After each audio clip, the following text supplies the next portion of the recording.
El Ministerio Apostólico de Enseñanza y Predicación Rema Internacional presenta hoy al Reverendo Fernando García Sotomayor con la proclamación de las buenas nuevas de Dios para tu vida. El mensaje de ayer, el mensaje de hoy y el mensaje para la eternidad a los que tienen hambre y sed de la palabra de Dios. Un querigma de Dios para el que oiga, el que tiene oídos para oír. Escuche el dabar del Eterno a las naciones. Ahora es el tiempo para recibir el rema del Espíritu Santo a tu espíritu. Escuchemos con fe la memra del Señor para el alma. Salmo 77, los versos 1 al 10.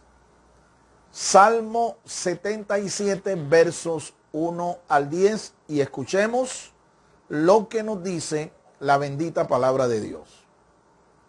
Salmo 77, versos 1 al 10. Mi voz elevo a Dios y clamo. Mi voz elevo a Dios y Él me escucha. A Dios busco en el día de mi angustia. Sin cesar extiendo a Él mis manos en la noche. Mi alma rehúsa el consuelo. Me acuerdo de Dios y gimo. Medito y mi espíritu desfallece. Tú retienes los párpados de mis ojos. Estoy turbado y no puedo hablar. Considero los días de antaño, los años antiguos. Recuerdo mi canto en la noche. Medito en mi corazón y mi espíritu investiga. ¿Acaso nos desechará el Señor para siempre? ¿Ya no volverá a ser propicio? ¿Se ha agotado para siempre su misericordia? ¿Se han acabado sus promesas por generación y generación? ¿Se ha olvidado de ser clemente? ¿En su ira ha cerrado su compasión? Y pienso, mi tristeza es que haya cambio en la diestra del Altísimo. Amén. Amén. Dios nos bendiga por medio de su palabra. Hemos leído la traducción del texto de Reina y Valera, revisado la edición científica mundial.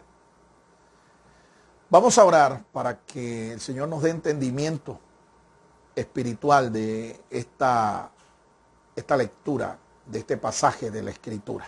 Oremos y pidámosle al Señor que nos dé entendimiento, nos dé inteligencia espiritual.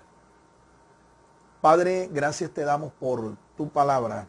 Tu palabra es bendita, Señor. Ella es lámpara a nuestros pies, lumbrera en nuestro camino. Gracias, Señor, porque tú por medio de tu palabra nos edificas, nos bendices.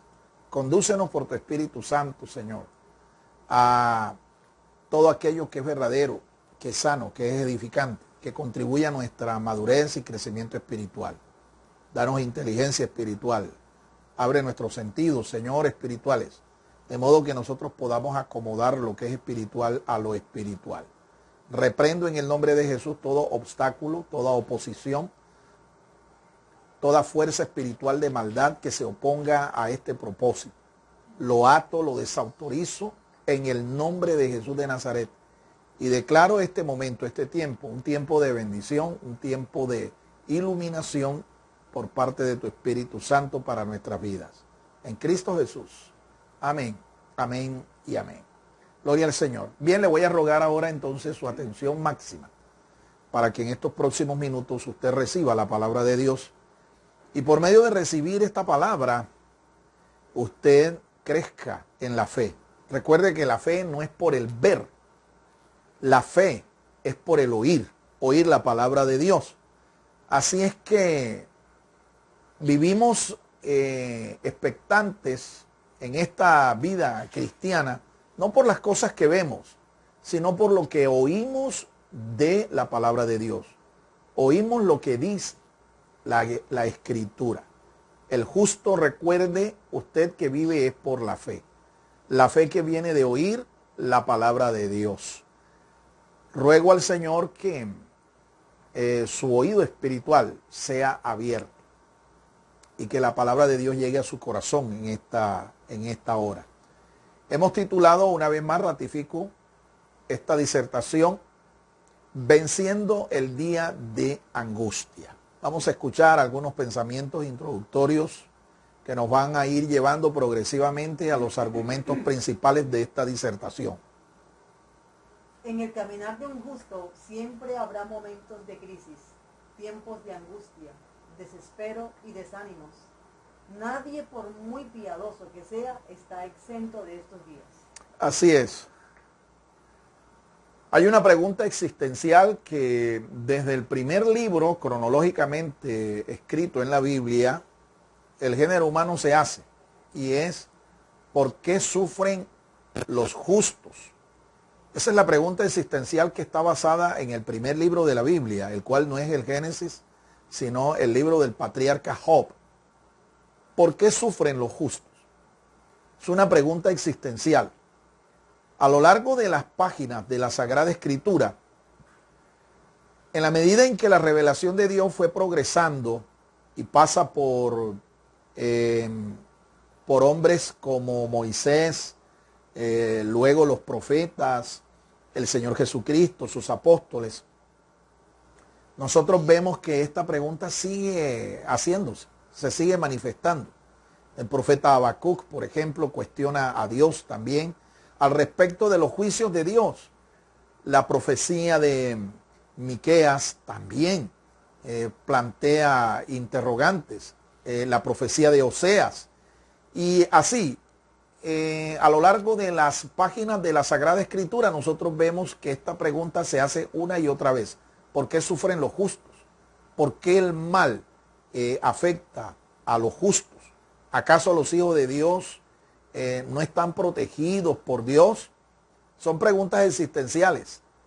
Y son preguntas que aún en nuestros días, en nuestra experiencia cristiana actual, esas preguntas nos asaltan.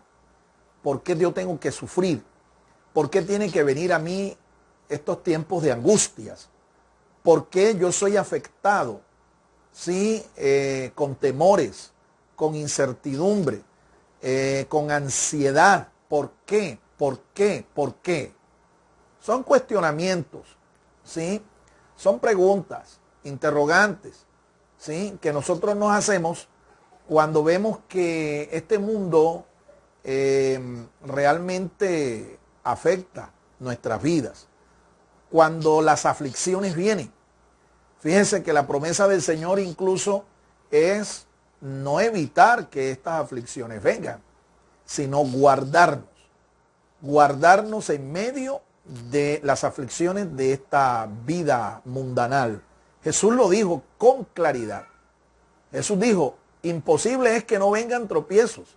En el mundo tendréis aflicción. Entonces, queremos ratificar aquí en esta introducción que ni usted ni yo, por muy piadosos que nosotros seamos, vamos a estar exentos de momentos de angustia, de tristeza, de incertidumbres, de temores, de sufrimientos. No estamos exentos de estas cosas. No estamos viviendo en una especie como de burbuja. No, señor, no es así. Nosotros vivimos en un mundo que está lleno de aflicción, en un mundo que es como un desierto espiritual, en el que estamos llamados a crecer, estamos llamados a vencer. Bendito y alabado sea el nombre del Señor. El patriarca Job le llamó en forma poética día caliginoso.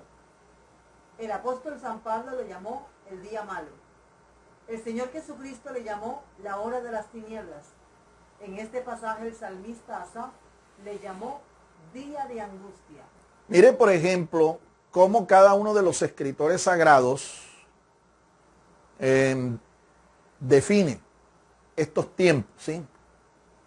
Fíjese, día malo, día de angustia, hora de las tinieblas, etc. Es una realidad entonces. Yo no me explico entonces cómo es que algunos ministerios, algunas algunas congregaciones, algunos ministros, quieren como excluir del mensaje del evangelio el dolor, el sufrimiento, la tristeza. Incluso usted puede escuchar que hay por allí una iglesia que se hace llamar cristiana, cuyo lema por muchos años fue: pare de sufrir. Pare de sufrir. O sea, usted, si es cristiano, usted no está llamado a sufrir, a participar de las aflicciones, a experimentar el dolor, la pérdida, el duelo. Porque usted es cristiano, usted es un hijo de Dios. Así que si usted está practicando la fe cristiana, usted no tiene por qué sufrir, usted no tiene por qué padecer. Pero este es un mensaje torcido, este es un mensaje equivocado. Porque en la Biblia nosotros vemos que el genuino mensaje de la fe cristiana, el genuino mensaje del evangelio involucra el participar del dolor, del sufrimiento, de las aflicciones, de las tristezas. Esto no está excluido del mensaje genuino de la palabra de Dios, es parte de ello. Es más, es un medio que Dios usa para perfeccionar nuestra santidad. Es un medio que Dios usa para que nosotros seamos madurados espiritualmente. Bendito sea el nombre del Señor. Pero a pesar de esta realidad espiritual, todo aquel que es hijo de Dios tiene que confiar en el poder y la providencia divina y echar mano de los recursos espirituales que Dios nos ha provisto en su palabra para superar estos días. No podemos negar entonces que existe el día malo, el día de angustia, tal como lo plantea aquí el salmista Asaf, que es el escritor que Dios inspiró en este pasaje que hemos tomado, Salmo 77. No podemos negarlo, pero también es una realidad que en medio de ese día malo nosotros hemos sido dotados, capacitados, aprovisionados por Dios con recursos que son divinos, que son poderosos para nosotros vencer en medio de cualquier angustia, en medio de cualquier tribulación, en medio de cualquier tristeza, en medio de cualquier circunstancia adversa. Dios nos ha provisto estos recursos y de eso vamos a hablar en este día. De eso habla este mensaje. De eso habla lo que hoy Dios ha puesto en mi corazón para compartir con cada uno de ustedes. ¿Cómo vencer estos tiempos de angustia, este día de tribulación, este día malo? ¿Cómo vencer? Yo no sé si usted esté atravesando en estos momentos actuales por circunstancias como estas. Pero quiero decirle que si usted no lo ha hecho, no demorará en que venga este tiempo para usted. No lo demorará. Y esto es palabra profética. ¿Por qué? Porque es necesario los desiertos espirituales en nuestras vidas. Son necesarios estos tiempos de tribulación. Son necesarios el día de angustia, el día malo. El mismo Señor Jesús lo experimentó. Fueron 3 horas de un ataque intenso de las tinieblas. Desde las 12 del mediodía hasta las 3 de la tarde. La Biblia nos dice que el Señor Jesús experimentó esta hora de las tinieblas, como Él lo llama, en el que Él tuvo que vencer. Sí, fue la prueba máxima. Pero nuestro Señor Jesús fue asistido por el glorioso Espíritu Santo que moraba en Él. Y Él pudo declarar al final, cuando ya estaba allí colgando de una cruz, pendiendo de una cruz, pudo declarar: consumado es. Es decir, ese grito del Señor Jesús allí no fue un grito de derrota, antes por el contrario, fue un grito de victoria. Él venció la hora de angustia. Él pudo decir: Satanás no tiene nada en mí, las tinieblas no tienen nada en mí. Él salió airoso y de Él tenemos que aprender. De su palabra tenemos que aprender cómo nosotros también salir victoriosos de este día malo, de este día de angustia. Conozcamos hoy un proceso de 4 pasos que nos va a llevar a la victoria. Un proceso de 4 pasos que te garantizo que nos va a llevar a la victoria. Esté atento. número 1, ¿cuál es el primer paso? Vamos a verlo así en forma global, en forma sintética. Identifique los síntomas y señales que están a la vista. Identifique los síntomas. ¿Cuáles son los síntomas? Las señales que son patentes, que están a los ojos, ¿sí? Que te están diciendo, estás en un día malo, estás en un tiempo de angustia, estás en medio de una tribulación. Identifíquelos. Número 2. Reconozca que usted es el responsable de esta condición. Reconozca que usted es el responsable de esta condición. No puedes echarle la culpa a nadie. No puedes proyectar ese momento responsabilizando a otro. Tienes que asumirlo. Tenemos que asumirlo. Somos nosotros mismos los responsables de esta condición. Tercero. Acérquese al Señor en oración y meditación. Acérquese al Señor en meditación, en oración. En otras palabras, conéctate con Dios. Haga conexión con Dios. Lo que los judíos llaman, establezca la kavaná, una conexión. Kavaná es conexión, comunión, conexión directa con el trono de Dios. Y número 4. Apropiese de los recursos divinos para transformar la situación. Apropiese de lo que Dios nos ha provisto, sus recursos divinos. Son recursos sobrenaturales. ¿Para qué? Para transformar este día malo en un día de bendición, en un día de victoria. Bendito y alabado sea el nombre del Señor. Vamos a enfocarnos entonces en el primer paso. Identifique los síntomas y señales que están a la vista. Identifique los síntomas. ¿Qué señales hay? ¿Qué señales están a la vista? Identifíquelo. Es importante que tú los identifiques. Porque es que hay gente que está inmersa en estos momentos, en estas circunstancias, pero no se dan cuenta. No están apercibidos de que lo que están viviendo es un día malo. No están apercibidos. Son como el pueblo de Israel. El profeta les dice, Israel fue torta volteada, pero no lo supo. Se envejeció y no supo que estaba en un tiempo de angustia, en un tiempo de tribulación. Pasaron los años y no se percató de su condición. Así es la vida de muchos creyentes. Están viviendo no un día, están viviendo años en un día malo y no se han percatado de esto. Y por supuesto, si tú no te percatas de lo que estás viviendo, de la experiencia de vida que estás llevando, es imposible que salgas de ella. Imposible. Porque lo primero que hay que hacer es esto. Hay que identificar. Hay señales. Hay unas evidencias que están delante de nuestros ojos.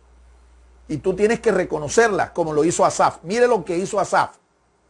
Asaf reveló mediante una serie de verbalizaciones su condición anímica. La condición anímica de Asaf, él pudo entenderla y la verbalizó. En otras palabras, la expresó, la confesó. Cuando uno hace esto, cuando uno verbaliza, cuando uno habla estas cosas, comienza un proceso aquí de liberación. Créalo. Comienza un proceso de liberación. Hay un proceso de restauración. Hay un proceso de reparación, de sanidad. Comienza. Pero si tú te guardas esto en el corazón, si tú esto en vez de exteriorizarlo, de verbalizarlo, de llevarlo a Dios en confesión, en oración, esto va a seguir ahí haciendo daño. Y peor, el tiempo de esa dificultad, de esa tribulación, eso va a ser interminable.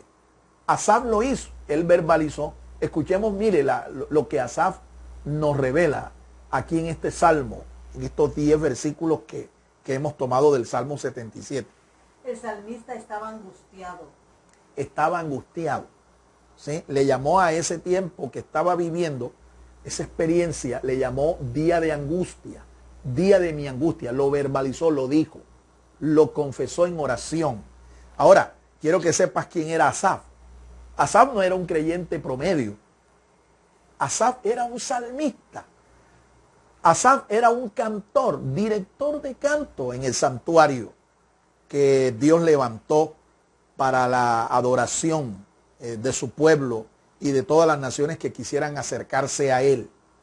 Asaf era músico, cantor, escritor sagrado. No es el único salmo que escribe Asaf, el 77, no es el único. Hay una cantidad de salmos escritos por Asaf. Asaf era un hombre espiritual, un ministro, un levita, que hacía parte del ministerio de alabanza y de adoración de todo un pueblo, el pueblo de Dios.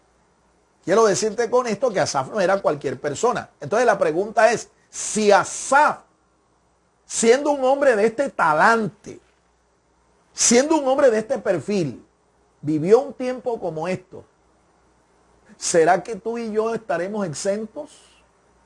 ¿Será que tú y yo no tendremos por qué vivir estos tiempos? ¿O será que tú estás en un nivel súper, hiper, mega, supra exaltado? Que estás en un lugar en donde eres intocable y ni las tribulaciones, ni las angustias, ni las preocupaciones, ni los temores te alcanzan. Pues déjeme decirle que si esa es su condición, usted no debiera estar aquí en esta tierra. En la tierra de los mortales, que estamos en un proceso de maduración, de crecimiento, de corrección, para alcanzar nuestra estatura espiritual adecuada. No deberías, pero esa no es la verdad. Nosotros, nadie está exento de esto. Y usted debe ser consciente de que así como Asaf y los grandes hombres de Dios vivieron el día malo, vivieron el día de angustias, vivieron el tiempo de la hora de las tinieblas, usted también las va a vivir. Usted también va a vivir este tiempo. Y tienes que asumirlo con entereza. Tienes que ser entendido de estas cosas. Entendido espiritual. Alabado sea el nombre del Señor. El salmista tenía malas noches e insomnio. Malas noches. ¿Te suena familiar eso? Malas noches. No dormía bien. No podía pegar los párpados de sus ojos. Tenía noches de insomnio. Y muchas, no una, muchas. ¿Ve? Y aquí el salmista no lo niega. Lo está diciendo, lo está verbalizando. Es que yo quiero que usted sea consciente de algo. Cuando usted esté viviendo esta experiencia, estas situaciones, no las niegue. Porque con negarlas no se van a acabar. Hay una especie de vía de escape, de escapismo, ¿ve? En algunas personas, negando que estas situaciones puedan alcanzarlos. Pero esa no es la salida, mi hermano. Esa no es la salida, mi estimado amigo. No es negando las cosas. ¿Ve? Asaf no lo negó. Asaf lo reconoció. Asaf vivió noches largas de insomnio, sin pegar los ojos. ¿Ve? Así que si esto te suena familiar, el mensaje entonces es para ti. Considéralo. Dios te está hablando en esta hora. El salmista desfallecía espiritualmente. Desfallecía espiritualmente. Se sintió que sus fuerzas espirituales se le agotaron. Que ya no tenía fuerzas. ¿Sí? No tenía ese ánimo, no tenía esa motivación. ¿Sí? Lo que estaba haciendo, ya lo estaba haciendo, era por mecánica. ¿Me entiende? Porque era su oficio, era su trabajo. Pero él espiritualmente había desfallecido. Estaba en una situación, en un momento vulnerable espiritualmente en su vida. Oye, cuando una persona, un creyente, desfallece espiritualmente, desfallece en su fe, se vuelve un blanco fácil del adversario. Es como decimos, ¿no? Empiezas a volar bajo, ¿me entiendes? Ya no vuelas en las alturas como las águilas, no. Ahora te vuelves una gallina, ¿sí? En un gallinero, ¿ves? Rastrero, volando bajo, volando bajo. Esa era la condición de Asaf. Tal vez sea tu condición en el día de hoy.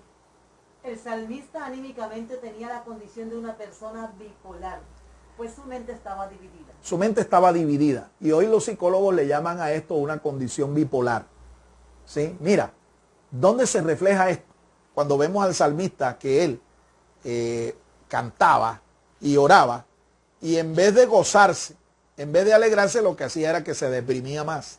Estaba deprimido, una profunda depresión, siendo que la alabanza, siendo que la adoración, siendo que la adoración, la meditación nos conecta con Dios, nos sube el ánimo, nos sube el gozo. Resulta que la temperatura espiritual de este hombre estaba por el piso, estaba bien frío espiritualmente. Estaba frío espiritualmente, como es la condición de muchos hoy. Hace rato que no tienen una experiencia de fuego, no tienen fervor espiritual en sus vidas. Su vida cristiana, su vida espiritual ya no es esa vida fogosa, esa vida ferviente, ese primer amor por las cosas de Dios se perdió. Están casi muertos, a un punto ya de perder su vida espiritual, de morir espiritualmente. Y esto es peligroso. Esto es peligroso. Los psicólogos le llaman a esto una experiencia bipolar, es decir, una persona que tiene una personalidad dividida. Porque no es posible de que hoy usted esté en la gloria de Dios, allá en el monte alto, en el monte de la transfiguración con el Señor y los siervos de Dios, Elías, el profeta. Usted esté en la Merkabá de Dios y al día siguiente usted está en el piso, en el valle de sombra de muerte. No, esa experiencia no es normal. Eso no es normal. Esos subes y bajas en la vida de un creyente no son normales. Hay un problema espiritual aquí. ¿Ve? Hay un día malo que se está viviendo. Y esto hay que reconocerlo. El salmista no podía hablar, ni orar, ni adorar. ¿Oyó eso? No podía hablar. Estaba mudo. ¿Sí? No podía adorar. No podía hablar, no podía adorar. Realmente la condición de este hombre era una condición deprimente. ¿Sí? Este hombre estaba bien down, como decimos, estaba bien bajo. ¿Sí? Y a ese nivel llegó, a esa experiencia llegó, pero lo reconoció, gracias a Dios. Lo reconoció y este es el primer paso para nosotros comenzar a vencer el día malo. El salmista cuestionó al Señor con 5 interrogantes. 5 interrogantes le hizo a Dios. Mire, como dije al principio, la experiencia de muchos siervos de Dios fue esta. Hicieron preguntas existenciales, como la que está planteada en el libro del patriarca Job o en el libro de las lamentaciones del profeta Jeremías. Y pare de mencionar aquí, hay muchos siervos de Dios, profetas, hombres de Dios, que cuestionaron a Dios. Habacuc cuestionó a Dios, Oseas cuestionó a Dios. Y Dios tuvo la misericordia, Dios tuvo la paciencia, la benignidad de mostrarles al hombre, a estas personas, que esto era parte de su propósito, que el sufrimiento tiene una razón de ser, que el día malo en nuestras vidas tiene una razón de ser, que las tribulaciones tienen una razón de ser. Todo obedece a un plan de Dios, porque Dios predestina no solamente el tiempo, sino que Dios predestina las dispensaciones. Dios predestina las circunstancias que rodean nuestra vida. Dios tiene un plan perfecto, un plan maestro.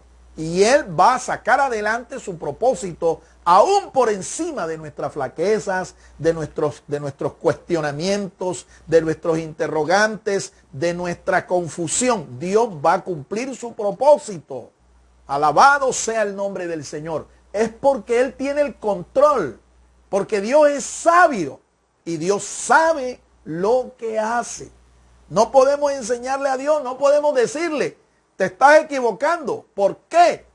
Más bien, aprendamos a preguntarle a Dios en medio de cualquier circunstancia adversa. Preguntémosle a Dios, ¿para qué tú permites que yo experimente esto? ¿Para qué? ¿Cuál es tu propósito? Y cuando tú empieces a meditar en esto, vas a encontrar la salida, vas a encontrar la victoria. Alabado sea el nombre del Señor. Es evidente que la condición anímica del salmista es deplorable. Completamente deplorable. Eso no se puede negar. Pero vemos algo aquí, ¿sí? Cada pregunta, nosotros no vemos que Dios guardó silencio. ¿Ve? Dios entró en una especie de diálogo reflexivo con el salmista. Y el salmista fue persuadido por Dios, fue persuadido por el Espíritu de Dios para que él entendiera. Y gracias a Dios que recibió entendimiento, y esto nos sirve a nosotros también como una bandera, como un faro de orientación para nosotros. El salmista entendió, fue persuadido por Dios, fue convencido, sí, de parte del Señor. Así también como lo fueron los otros grandes siervos de Dios. Por ejemplo, el profeta Jeremías, en el libro de las Lamentaciones, dice que ¿por qué tiene que lamentarse el hombre? ¿Por qué ha de lamentarse el hombre? Libro de las Lamentaciones de Jeremías. Dice más bien el profeta inspirado: laméntese el hombre en su pecado. Alabado sea el nombre del Señor. Laméntese el hombre en su pecado. Porque definitivamente gran parte de los problemas, las aflicciones, gran parte de las dificultades que en esta vida vienen a nosotros, las adversidades que vivimos, se deben al hecho de que nosotros no solamente somos pecadores, sino que hacemos pecado. Nosotros hacemos pecado, nosotros pecamos a diario, hasta con el pensamiento, ¿sí? Se ofende, se infringe, nos convertimos en infractores de la ley de Dios, de la palabra de Dios. Y la paga del pecado es muerte, definitivamente. Pero la dádiva del Señor es vida eterna, vida plena, vida de calidad total, vida de excelencia en Cristo Jesús, nuestro amado Señor. Amén. Sin embargo, este primer paso del proceso para transformar esta situación consiste en declararlo abiertamente, sacarlo del corazón, exponerlo a Dios en clamor. Así es. ¿Escuchó eso? Voy a volverlo a repetir. Voy a pedirle a mi esposa que se lo repita nuevamente. Sin embargo, escuche usted bien. Este primer paso del proceso para transformar esta situación consiste en declararlo abiertamente, sacarlo del corazón, exponerlo a Dios en clamor. Así es. En vez de guardarlo, en vez de encubrirlo, enterrarlo ahí en tu corazón y tratar como de negarlo o sublimarlo, como algunos aconsejan. No, ese no es la, ahí es que sacarlo del corazón. Exponérselo a Dios. El apóstol San Pedro dice: echando toda vuestra ansiedad sobre Él, porque Él tiene cuidado de vosotros. Echa sobre Jehová tu carga, dice el salmista, Él te sustentará. O sea, no es reteniendo eso, ni tampoco negándolo, ni sublimándolo, no. Esto hay que transformarlo, hay que transformarlo. Es como dice el dicho, ¿no? Si la vida lo único que te da son limones, pues haga limonadas. Alabado sea el nombre del Señor. Segundo, Número 2. reconozca que usted es el responsable de esta condición. Usted es el responsable, el único responsable. De modo que aquí no hay que acudir a echar mano de mecanismos de defensa psicológico, como por ejemplo la proyección. Este es un mecanismo de defensa propuesto por un psicólogo muy reconocido, en donde él dice que hay personas que se defienden a sí mismas, se protegen a sí mismas, echándole la culpa o proyectando en otros la culpa de su fracaso, la culpa de sus caídas, la culpa de sus problemas. Eso se llama proyección. Y no es así como se resuelve esto. Así no fue que lo resolvió Asaf. No. Asaf reconoció. Fíjate cómo dice Asaf. En el verso 10, Asaf reconoció. Verso 10, él reconoció que lo que estaba viviendo era culpa suya. ¿Sí? Tribulación mía es esta. Enfermedad mía es esta, declaró el salmista. O sea, esto no es por culpa de mi esposa, por culpa de mis consiervos en el ministerio, por culpa de mis compañeros de trabajo, por culpa de mi pastor, por culpa de mis hermanos en la fe. No. El salmista asumió que era su culpa. Dijo claramente: enfermedad mía es esta, tribulación mía es esta, calamidad mía es esta. No es de nadie, es mía. Yo soy el único culpable. Y esto es glorioso. Esto es realmente algo sano. Y es el momento en que nosotros vemos que el salmista fue convencido por Dios. Él fue persuadido por el Espíritu Santo, ¿ve? Y él reflexiona, y él inquiere, y él se da cuenta. El problema soy yo, el problema no son las circunstancias, el problema no está a mi alrededor, el problema no son las personas que están conmigo, el problema soy yo, está en mí. Alabado sea el nombre del Señor. Eso es lo que tú y yo tenemos que hacer. Dice el sabio Salomón, el que encubre su pecado no prosperará, mas el que lo confiesa y se aparta, alcanza la misericordia de Dios, alcanza el perdón, alcanza la victoria, alcanza la libertad. Alabado sea el nombre del Señor. Asaf meditó e inquirió en lo más profundo de su espíritu y concluyó que su condición no era por culpa de Dios. Así es. No es culpa de Dios, no es culpa de nadie, es culpa mía. Enfermedad mía es esta. ¿Sí? Fija tus ojos ahí en el pasaje, él lo dice, él lo declara. ¿Ve? Y esto es importante. Así que cuando tú estás en medio de estas circunstancias, no mires alrededor buscando culpables. A ver quién es el que tiene la culpa. E irte lanza en ristre contra esa persona. No, no, no. Tú no tienes que tomar las baterías y enfilárselas a esa persona o personas. No. Tienes que mirarte a ti mismo. Tienes que hacer un acto de introspección. Mírate a ti mismo por dentro. Eso no es normal, no, eso no es seguro, eso no es frecuente. Antes, por el contrario, los ojos, como dicen, miran es hacia afuera. Siempre mirarán hacia afuera. Pero de vez en cuando tú tienes que aprender a mirarte hacia adentro, hacia ti mismo. En vez de estar señalando, como algunos dicen, fíjate, una mano tiene 5 dedos y nosotros señalamos es con uno. Pero mientras señalamos con un dedo a otros, hay 4 dedos que me están señalando a mí. Entonces la misma naturaleza nos enseña. Aquí fue enseñado, Asaf fue enseñado por el mismo Espíritu Santo, el Espíritu de Dios. Y este hombre reconoció, inquirió y declaró, esto es culpa mía. Así es que haga usted lo mismo. ¿Ve? Deje de estar buscando culpables, estar proyectando en otros, ve el fracaso suyo. Acepte su condición y pídale a Dios que le ayude. El Espíritu Santo nos enseña. Él nos redarguye de pecado. El Espíritu Santo nos redarguye. Esto es un ministerio que está activo, que está, ahora mismo está desarrollando el Espíritu Santo a favor de todos los que somos de Cristo. El salmista no echó mano de mecanismos psicológicos de defensa, ni echó en otros la culpa de su condición. Él sencillamente asumió su culpabilidad. Asúmala, asúmala, esto es importante, asúmala. ¿Ve? Aquí está el segundo paso para encontrar la victoria sobre la tribulación, sobre el día de angustia, sobre el día malo. El creyente en esta condición angustiosa debe hacer exactamente lo mismo que hizo el salmista. Así es.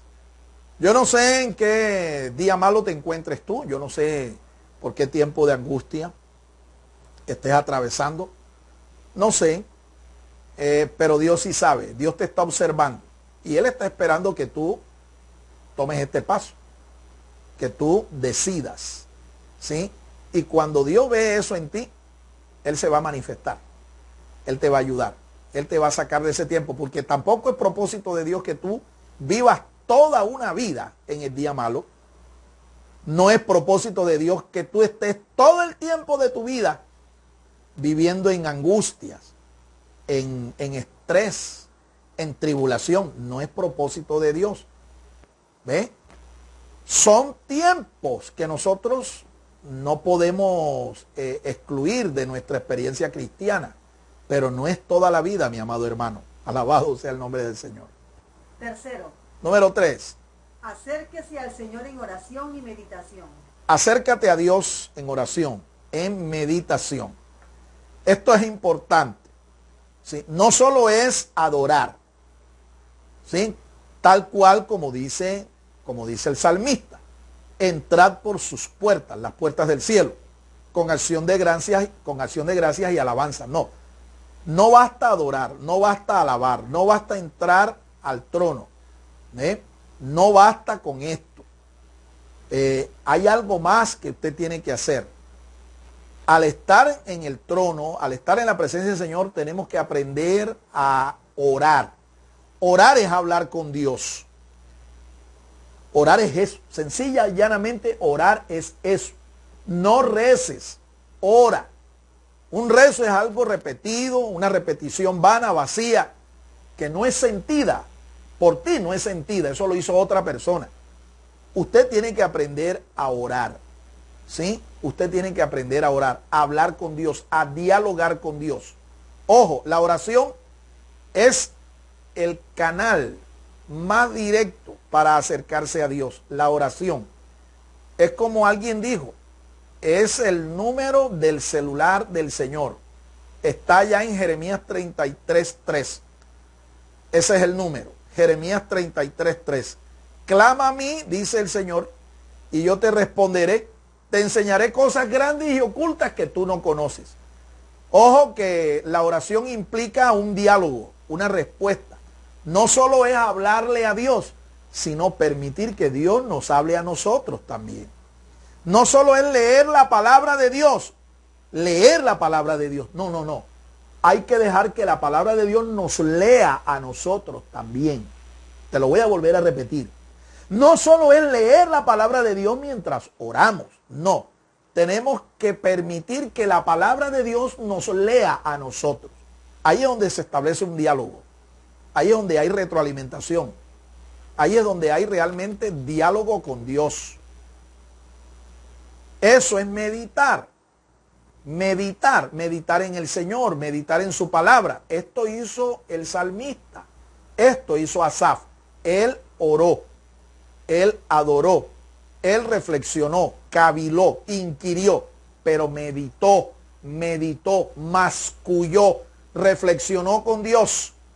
Y Dios lo persuadió. Y Dios le mostró cuál era la forma en la que él podía salir avante, salir en victoria. Alabado sea el nombre del Señor. En este paso del proceso, Asaf presentó su clamor al Señor. Así es. ¿Cuál es tu clamor en el día de hoy? ¿Cuál es tu clamor? ¿Cuál es tu clamor? ¿Qué quieres que yo haga? Le respondió el rey a un varón de Dios llamado Nehemías. ¿Qué quieres que yo haga? ¿Ve? ¿Qué quieres que yo haga? Le respondió otro rey, y era un rey pagano, un persa. ¿Ve? A su esposa, la reina Esther. Eso es. ¿Cuál es el clamor que tú tienes hoy? Preséntaselo a Dios en oración. Pero no lo hagas a manera de sencillamente palabras tuyas. No, no. Toma la palabra. Toma lo que está escrito. Y con base en lo que está escrito, tú háblale a Dios.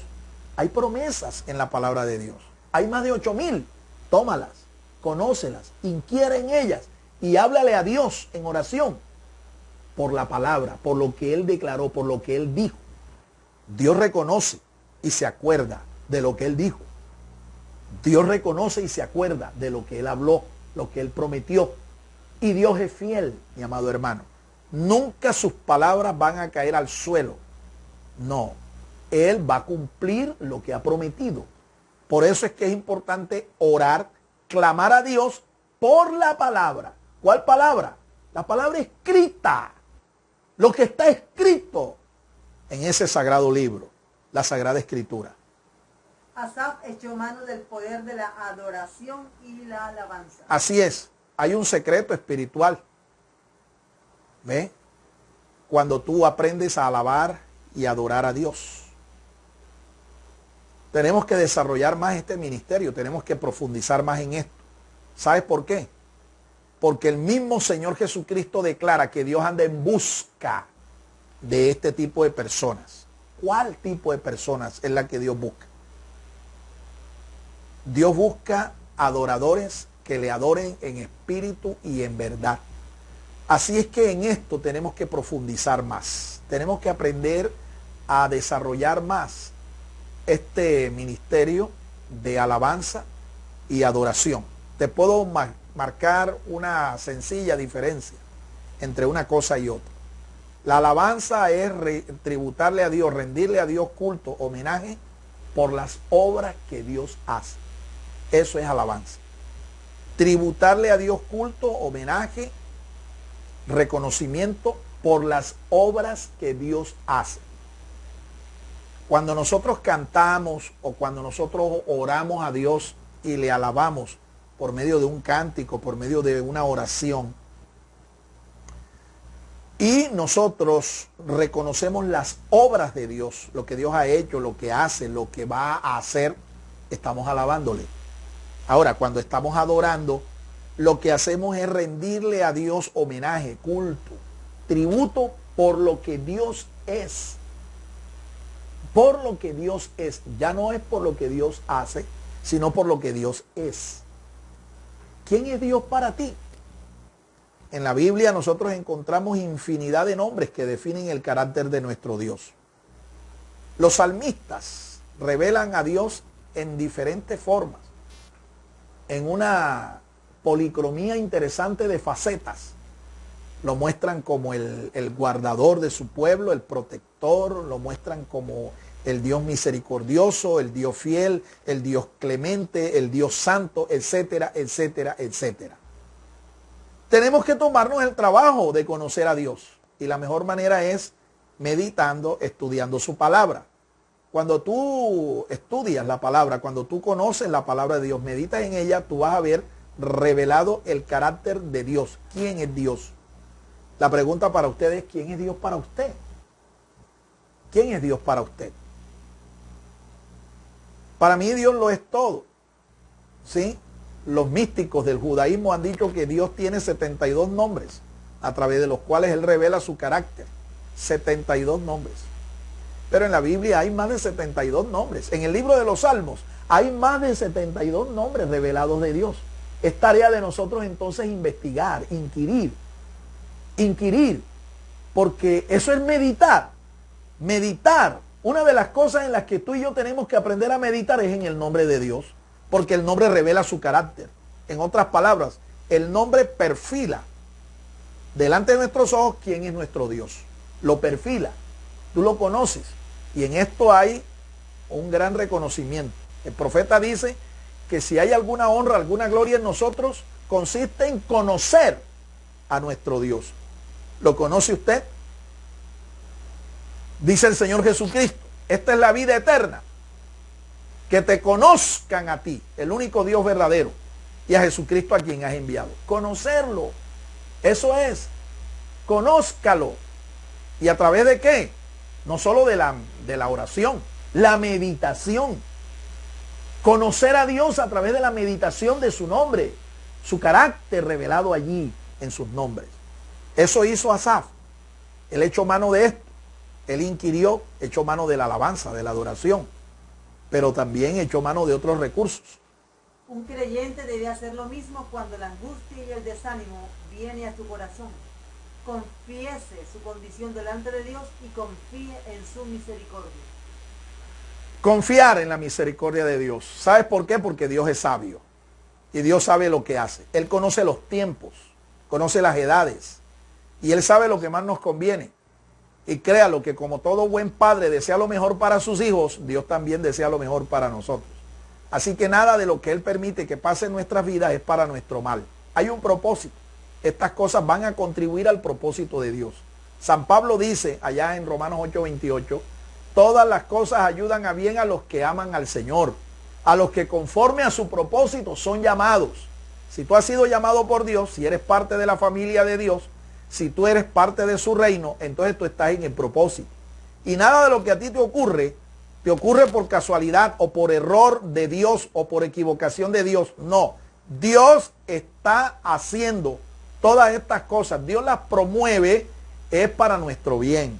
Bendito y alabado sea su nombre para siempre. Cuarto. Número 4. Aprópiese de los recursos divinos para transformar la situación. Recursos. Hemos dicho que Asaf echó mano de muchos recursos para transformar esta situación, este día de angustia, transformarlo en un día de bendición, en un día de victoria. Conozcámoslo. Asaf se apropió de las promesas divinas. Las promesas. ¿Sabe usted cuántas promesas hay en la Biblia? ¿Sabe usted que Dios habla por medio de promesas? Que cuando Dios nos habla, no solamente nos habla por un mandamiento, por una advertencia, por un consejo, sino que en su palabra encontramos más de 8,000 promesas. Es tarea de nosotros conocerlas, ¿sí? Para que cuando estemos clamando a Dios, estemos pidiéndole algo, ¿sí? Lo hagamos por medio de sus promesas, por medio de lo que Él, Dios, nuestro Dios, ha prometido. Asaf se acercó al cielo de Dios y halló provisión para su vida. En la Biblia hay revelados más de un cielo. Dice el texto aquí que Asaf se acercó al cielo de Dios. Pregunta, ¿cuál es el cielo de Dios? O mejor, te pregunto de esta manera, ¿cuántos cielos hay? ¿Sabe usted cuántos cielos hay? Para el cristianismo tradicional existen 3 cielos. ¿Sí? No sé de dónde sacaron ese dogma, porque realmente es un dogma. Esto cuando yo lo reviso a la luz de las escrituras me doy cuenta que es solo un dogma. Y los dogmas, muchos de ellos no son avalados por la escritura, porque al someterlos a un escrutinio hermenéutico, los dogmas no son sostenidos por las escrituras. ¿Qué es lo que es sostenido por las escrituras? Y es parte de nuestra declaración de fe, nuestra confesión de fe como creyentes. Toda iglesia, todo creyente debe saber en qué cree, debe tener un credo. Los cristianos tenemos un credo. Cada iglesia cristiana tiene una confesión de fe, una declaración de fe. ¿La conoce usted? ¿Usted sabe cuál es la declaración de fe de su iglesia? ¿Usted sabe qué es lo que confiesa? ¿Cuál es el credo de su iglesia? ¿Cuál es el credo de su fe? Los apóstoles lo declararon desde el principio. La iglesia primitiva lo tenía. La iglesia protestante también tiene un credo de fe. Asaf se acercó al cielo de Dios. ¿Cuál cielo? Pues los cristianos se les ha enseñado que hay 3 cielos. Y creo que ese dogma está apoyado en la segunda carta a los Corintios, capítulo 12, los versos 1 al 3. Cuando San Pablo habla de la experiencia que tuvo él, una experiencia personal, de acercarse a Dios, ¿ve? Y estar en el paraíso. En el paraíso. En ese pasaje, lo que se declara es, número 1, que Pablo tuvo una experiencia sobrenatural. Pablo fue llevado al tercer cielo. Allí dice la escritura que fue llevado al tercer cielo. Tercer cielo. ¿Qué otra cosa está revelado ahí en este pasaje? Está revelado que hay un paraíso el cual está en el tercer cielo. Hay un paraíso que está en el tercer cielo. Eso está revelado ahí con claridad. Está revelado que el paraíso no es el tercer cielo, sino que el paraíso está en el tercer cielo. Eso es todo lo que declara la escritura. Eso es todo lo que dice la Biblia. Ahora nosotros, como buenos exegetas, como buenos hermeneutas o exégetas de las escrituras, estudiosos de la escritura, no debemos decir lo que Dios no ha dicho. Y si la palabra de Dios no dice aquí algo con respecto al cielo o al paraíso, nosotros no debemos decirlo. Entonces, ¿de dónde salió la idea de que hay 3 cielos? Si el texto no lo dice. Segunda Corintios 12, 1 al 3, yo quisiera que lo leyéramos. Usted tiene la facilidad de leerlo allá en su casa, búsquelo y leámoslo. Porque el texto no afirma que hay 3 cielos, como se nos ha enseñado dogmáticamente a los cristianos. Los teólogos cristianos han dicho eso, que hay 3 cielos y están basándose en este pasaje. Segunda Corintios 12 del 1 al 3. Escuchemos. Me es preciso gloriarme, aunque no es provechoso. Sin embargo, recurriré a las visiones y revelaciones del Señor. Conozco a un hombre que en Cristo que hace 14 años, si en el cuerpo no lo sé, si fuera del cuerpo no lo sé, Dios lo sabe, fue arrebatado hasta el tercer cielo. Y sé respecto a este hombre, si en el cuerpo o fuera del cuerpo no lo sé, Dios lo sabe, que fue arrebatado al paraíso, donde escuchó cosas inefables que al hombre no le es permitido expresar. Así es. Entonces, hay tres cosas que, te las reitero, están allí reveladas. Uno, que Pablo tuvo una experiencia sobrenatural. Dos, que fue llevado a un lugar llamado el paraíso. Y tres, que ese paraíso estaba en un lugar que él lo define ahí como el tercer cielo. Pero ¿dónde dice la Biblia allí? ¿Dónde dice en otras escrituras que hay solo tres cielos? En cambio, yo te puedo mostrar a ti cantidades de pasajes para persuadirte de que existen más de tres cielos. Existen más de tres cielos. ¿Ve? Te voy a mencionar solo un pasaje de la Escritura, solo uno nomás, en donde nosotros vemos que definitivamente hay más de tres cielos. Eso está allí inferido en el pasaje cuando Salomón consagra el templo que Dios le permitió construir con los recursos y la asistencia técnica de su padre David. Salomón construye el templo y al momento de consagrar el templo para Dios, él en oración se acerca a Dios y dice que esa casa, ese templo, está refiriendo al templo, esa casa no era lo suficientemente grande o espaciosa para contenerlo a él. Porque si los cielos, de los cielos, no lo podían contener a él, ¿cómo es posible que una casa, un templo de unas dimensiones físicas determinadas iban a contener la presencia, la plenitud de Dios? En esta frase, si los cielos, de los cielos no te pueden contener, está inferido el hecho de que existen más de tres cielos. Existen más de tres cielos. ¿Ve? Y eso hermenéuticamente es correcto. Ahora, los judíos místicos han declarado, los judíos que estudian la profundidad de la gematría, la numerología bíblica, el temurá, el notaricón, ellos han dicho de que por lo menos hay 7 cielos. Ahora, es tarea de nosotros demostrar si eso es correcto o no. Pero lo que yo sí te puedo decir, con base en este pasaje, y hay otros más, que hay más de 3 cielos. Hay más de 3 cielos. Bien, la experiencia de Asaf fue acercarse al tercer cielo, lo mismo que el apóstol Pablo. Asaf, en su angustia, en su desespero, en su tribulación, se acercó al tercer cielo. En las escrituras, ese tercer cielo tiene un nombre. Se llama Shehakim, el tercer cielo de Dios. Shehakim, el tercer cielo. Ahora, Dios creó, a mi parecer, en mi juicio, como exégeta de las escrituras, Dios creó 6, porque ya había un cielo que existía por la eternidad. El cielo eterno donde Dios siempre ha existido. Un cielo increado. El tercero. Pero Dios creó 6. Desde el principio tú lo puedes ver. Libro de Génesis capítulo 1. El verso 1 dice, en el principio creó Dios los cielos y la tierra. Habla más de un cielo. ¿Sí? Bueno, el cristianismo acuñó dogmáticamente que eran 3, pero el judaísmo místico ha dicho que son 7, de los cuales uno es eterno y los otros 6 fueron los que Dios creó. Eso es básicamente un estudio que merece más profundidad, pero no es nuestro tema en el día de hoy.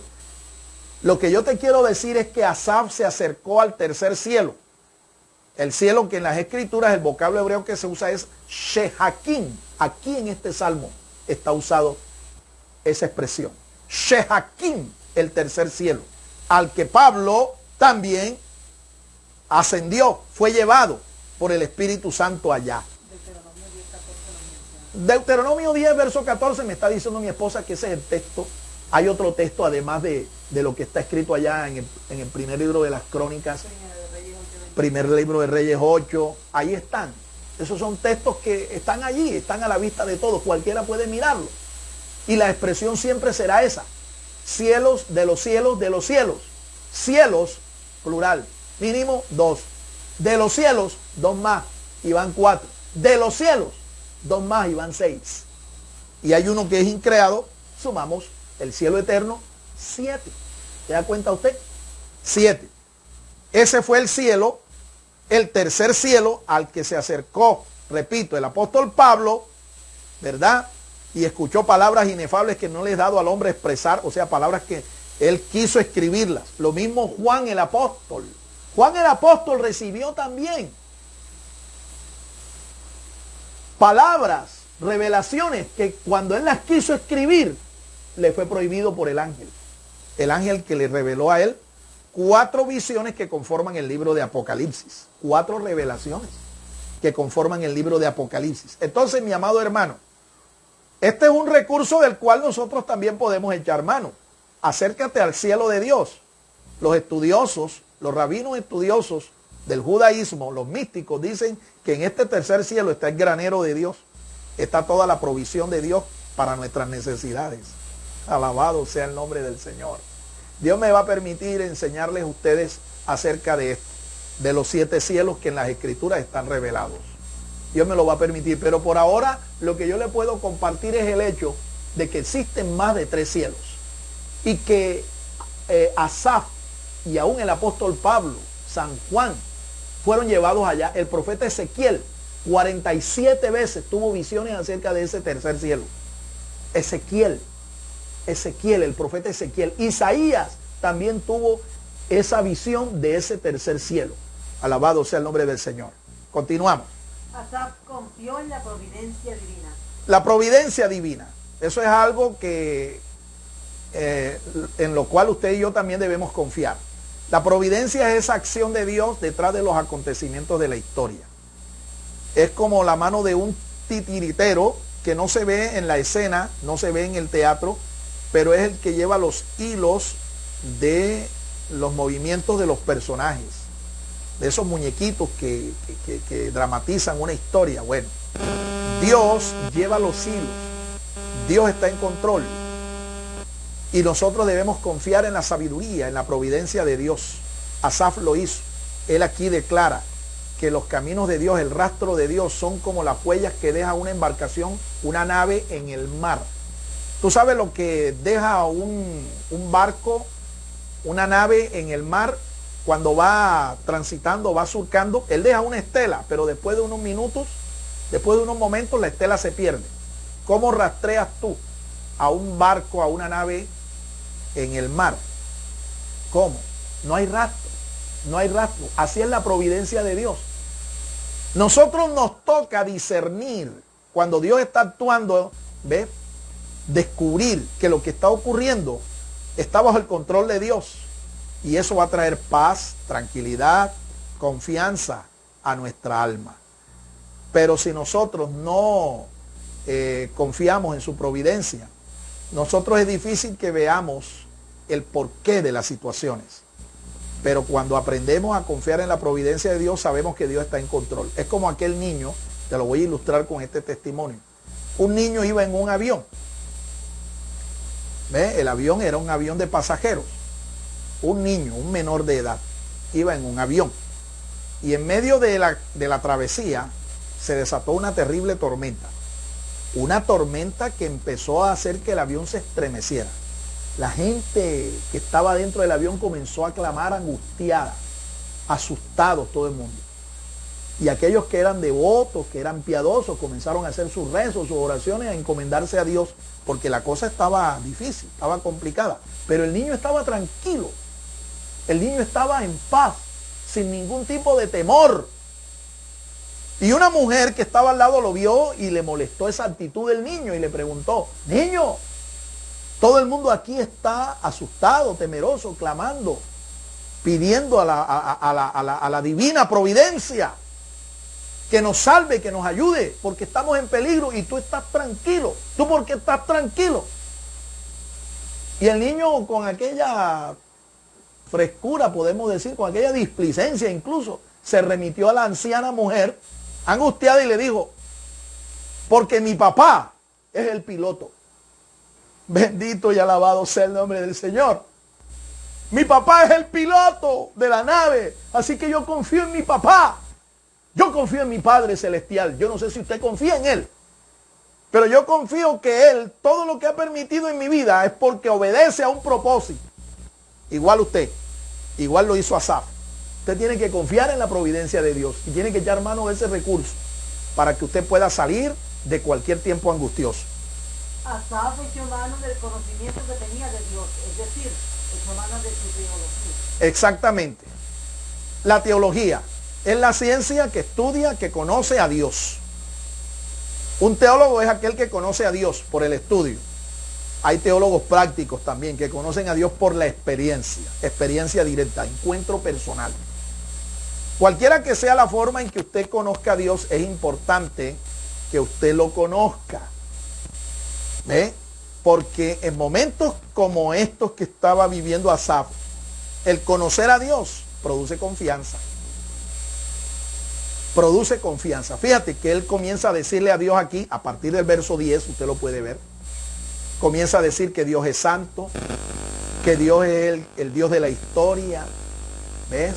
Que Dios es omnisciente, que Él lo conocía todo, que Él era su escudo, su protector, su confianza. Alabado sea el nombre del Señor. Él echó mano de lo que él conocía de su Dios. ¿Qué tanto conoces tú a Dios? Te pregunto, ¿qué tanto lo conoces?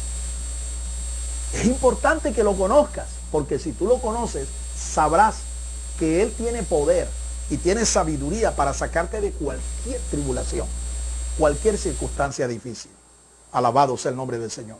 Asaf transformó su día de angustia en un día de victoria. Amén. Hagamos nosotros lo mismo. Amén. Ese es el llamado para ti. Él transformó ese día de angustia en un día de victoria. Haz tú lo mismo.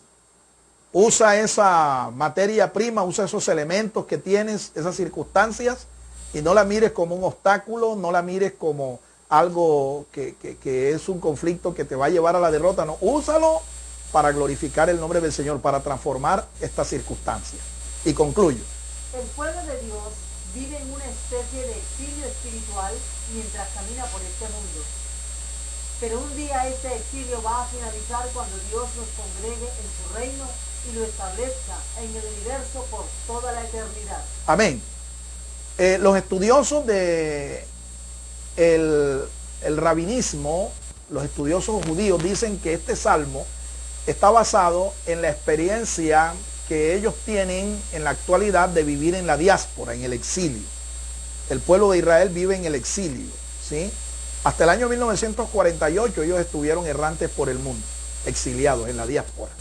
Pero ahora ellos están esperando el retorno de las 10 tribus del norte, del reino del norte, el reino de Israel, porque los que fueron reconocidos y establecidos allí en la Tierra Santa en el año 1948 por la ONU fueron la tribu de Judá y Benjamín, el reino del sur, pero faltan las otras 10. Ellos están esperando que retornen.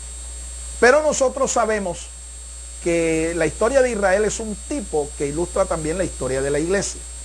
Así nosotros también, mientras estemos en este mundo como iglesia, estamos en un exilio, estamos en una diáspora, pero esto no va a ser para siempre. La palabra de Dios dice que el Señor Jesucristo viene pronto. Y cuando Él venga, viene también para establecer un reino sobre esta tierra. Y no solamente lo va a hacer extensivo en esta tierra, sino a todo el universo. Él nos va a congregar en su casa. Y el exilio terminará. La diáspora terminará y estaremos todos ahí congregados. Su pueblo en la casa de Dios, en el templo de Dios, en la presencia de Dios para siempre. Confiemos que estos días de adversidad pasarán, que no son eternos y que el Señor es soberano y tiene el control de todas las cosas, incluyendo nuestras vidas y nuestro porvenir. Dios sabe lo que hace, porque Él es sabio y tiene designios y propósitos eternos con su pueblo, y con cada uno de nosotros. Amén. El hecho de que tú hayas estado allí escuchando esta palabra, esta disertación, no es casualidad. Hay un propósito de Dios. Dios tiene propósitos para tu vida. Tú no naciste por un error, por una equivocación de tus padres o por un acto evolutivo. No, tú naciste de parte de Dios con un propósito. Y ese propósito tú lo vas a entender cuando entregues tu vida a Cristo. Debes entregar tu vida al Señor, la dirección, el control de tu vida, el timón de tu vida y tu familia al Señor. En la mano del Señor están nuestros tiempos, nuestras edades, en la mano de Dios. El día que Dios quiera cortar tu vida, lo hará. Pero si Él tiene un propósito en tu vida, como evidentemente así lo revela su palabra, es importante que tú sepas que tu destino sin Dios será un destino de tinieblas, de tormento eterno. Pero si tú entregas tu vida a Cristo, el propósito de Dios será estar contigo, cohabitar contigo, bendecirte, establecerte en su familia y en su reino por la eternidad. El primer paso para lograr todas estas cosas es entregar tu vida a Cristo.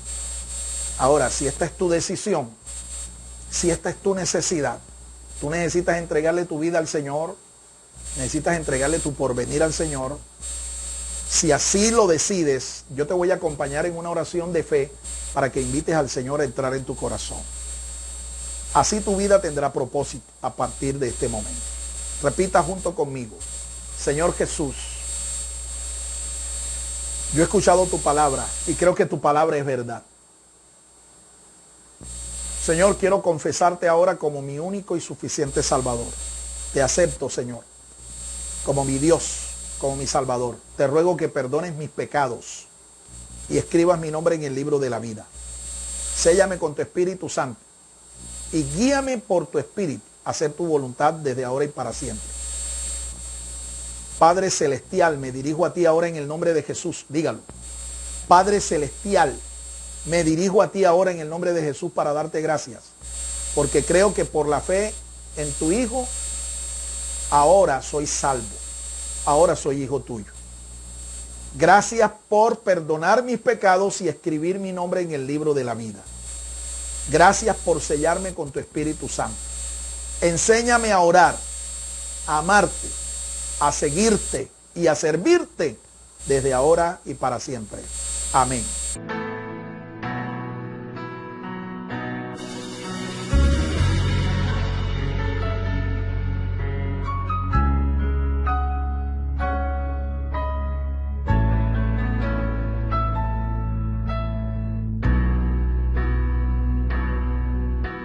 Usted también puede sembrar personalmente sus generosos donativos a la cuenta de ahorros número 487-5031-5995 de Bancolombia, a nombre de Fernando García Sotomayor. Sus ofrendas y sus oraciones sostienen nuestro ministerio.